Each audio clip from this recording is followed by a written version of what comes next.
God himself will not save men against their wills. Let us suppose, however, that some prince were desirous to force his subjects to accumulate riches, or to preserve the health and strength of their bodies. Shall it be provided by law that they must consult none but Roman physicians, and shall everyone be bound to live according to their prescriptions? What, shall no potion, no broth be taken, but what is prepared either in the Vatican, suppose, or in a Geneva shop? Or, to make these subjects rich, shall they all be obliged by law to become merchants or musicians? Or shall every one turn victualler or smith, because there are some that maintain their families plentifully and grow rich in these professions? But, it may be said, there are 1,000 ways to wealth, but only one way to heaven. It is well said, indeed, especially by those that plead for compelling men into this or the other way. For if there were several ways that led thither, there would not be so much as a pretense left for compulsion. But now, if I be marching on with my utmost vigor in that way which, according to the sacred geography, leads straight to Jerusalem, why am I beaten and ill-used by others, because, perhaps, I wear not buskins, because my hair is not of the right cut, because, perhaps, I have not been dipped in the right fashion, because I eat flesh upon the road, or some other food which agrees with my stomach, because I avoid certain byways which seem unto me to lead into briars or precipices, because amongst the several paths that are in the same road, I choose that to walk in which seems to be the straightest and cleanest, because I avoid to keep company with some travelers that are less grave, and others that are more sour than they ought to be, or in fine, because I follow a guide that either is, or is not, clothed in white, or crowned with a mitre. Certainly, if we consider right, we shall find that, for the most part, they are such frivolous things as these that, without any prejudice to religion or the salvation of souls, if not accompanied with superstition or hypocrisy, might be observed or omitted. I say they are such like things as these which breed implacable enmities amongst Christian brethren, who are all agreed in the substantial and truly fundamental part of religion. But let us grant unto these zealots, who condemn all things that are not of their mode, that from these circumstances are different ends. What shall we conclude from thence? There is only one of these which is the true way to eternal happiness, but in this great variety of ways that men follow, it is still doubted which is the right one. Now, neither the care of the commonwealth, nor the right enacting of laws does discover this way that leads to heaven more certainly to the magistrate, than every private man's search and study discovers it unto himself. I have a weak body, sunk under a languishing disease, for which, I suppose, there is only one remedy, but that unknown. Does it therefore belong unto the magistrate to prescribe me a remedy, because there is but one, and because it is unknown? Because there is but one way for me to escape death, will it therefore be safe for me to do whatsoever the magistrate ordains? Those things that every man ought sincerely to inquire into himself, and by meditation, study, search, and his own endeavors attain the knowledge of, cannot be looked upon as the peculiar possession of any sort of men. Princes, indeed, are born superior unto other men in power, but in nature equal. Neither the right nor the art of ruling does necessarily carry along with it this certain knowledge of other things, and least of all, true religion. For if it were so, how could it come to pass that the lords of the earth should differ so vastly as they do in religious matters?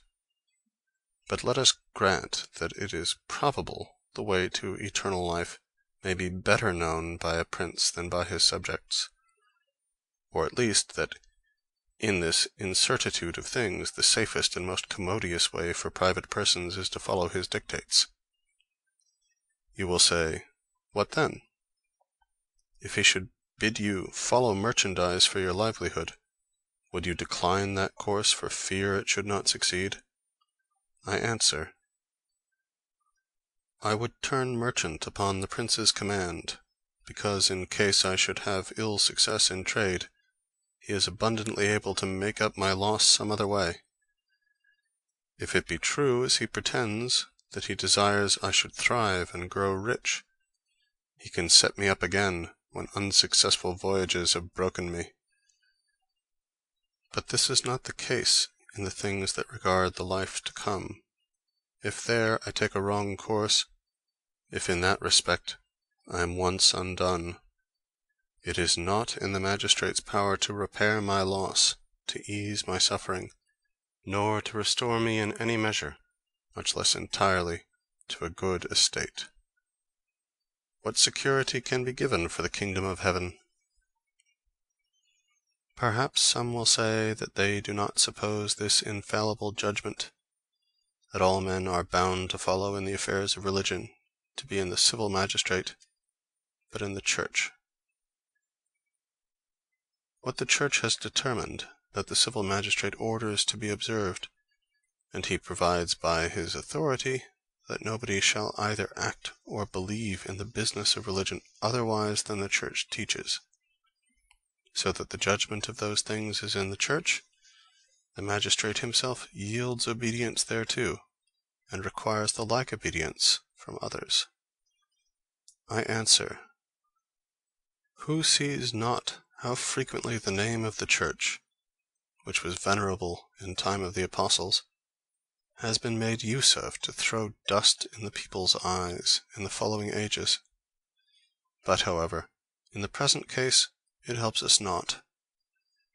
The one only narrow way which leads to heaven is not better known to the magistrate than to private persons, and therefore I cannot safely take him for my guide who may probably be as ignorant of the way as myself, and who certainly is less concerned for my salvation than I myself am. Amongst so many kings of the Jews, how many of them were there whom any Israelite, thus blindly following, had not fallen into idolatry, and thereby into destruction?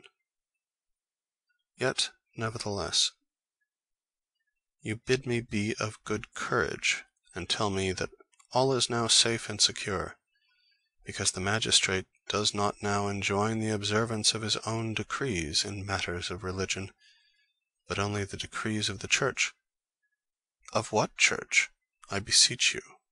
Of that, certainly, which likes him best. As if he that compels me by laws and penalties to enter into this or the other church did not interpose his own judgment in the matter. What difference is there whether he lead me himself or deliver me over to be led by others?